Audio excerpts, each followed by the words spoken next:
It was raining that evening, one of those heavy, unrelenting downpours that made the streets glisten under flickering streetlights. I had just finished work and was on my way home when I spotted her, a woman, drenched, standing at the side of the road, waving for a taxi that wasn't coming.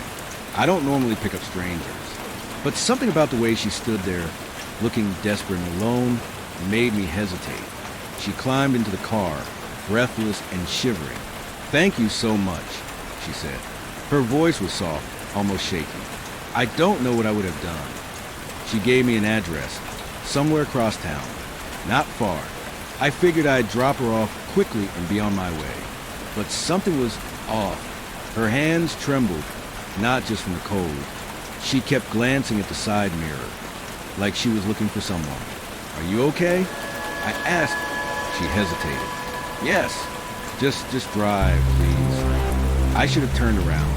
I should have dropped her off at the nearest public place and left. But I didn't. We had barely gone 5 minutes when I noticed it. A car, behind us. Its headlights were too close, following too early. At first, I told myself it was just coincidence, just another driver on the road, until the woman beside me sucked in a sharp breath. "They found me," she whispered. I gripped the steering wheel. "Who found you?"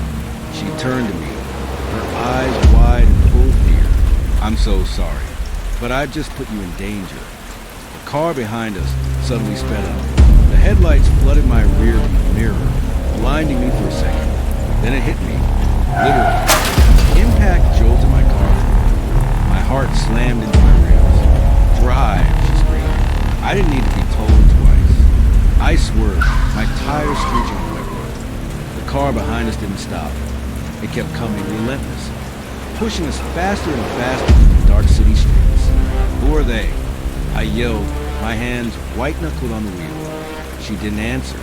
She just kept looking back, as if she knew exactly what was coming next. I took a sharp turn into a side street, hoping to lose them, but I had made a mistake. Dead end. The alley was narrow, blocked by towering buildings on both sides. There was nowhere to run. The woman beside me let out a choked sob. "They won't let me leave," she whispered. I barely had time to react before the pursuing car screeched to a stop behind us. The doors swung open, and the nightmare truly began.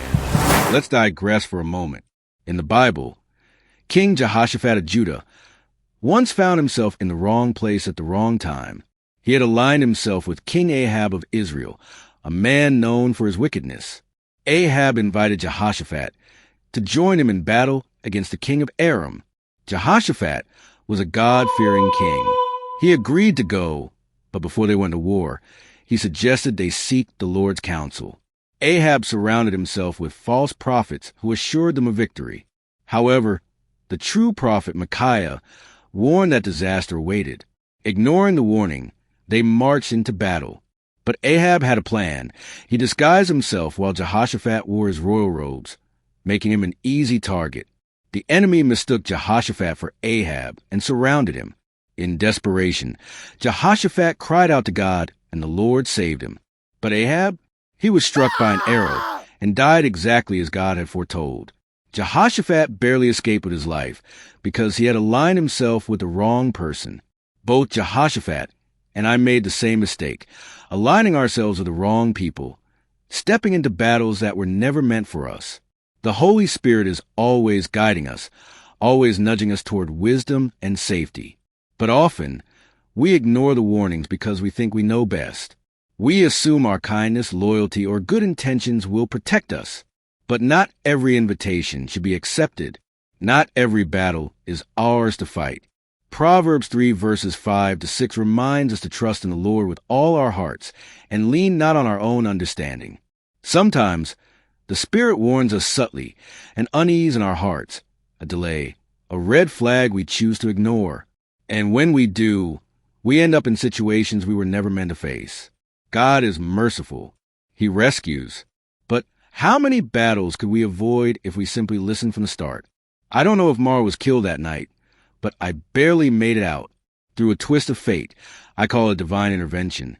And with a broken rib, I found a way to escape. The authorities later uncovered the full extent of the criminal operation Mara had been trying to expose. But by then, I had already learned my lesson. Not every battle is meant for you to fight. I should have been more sensitive to the leading of the Spirit and to the inward witness. Next time I will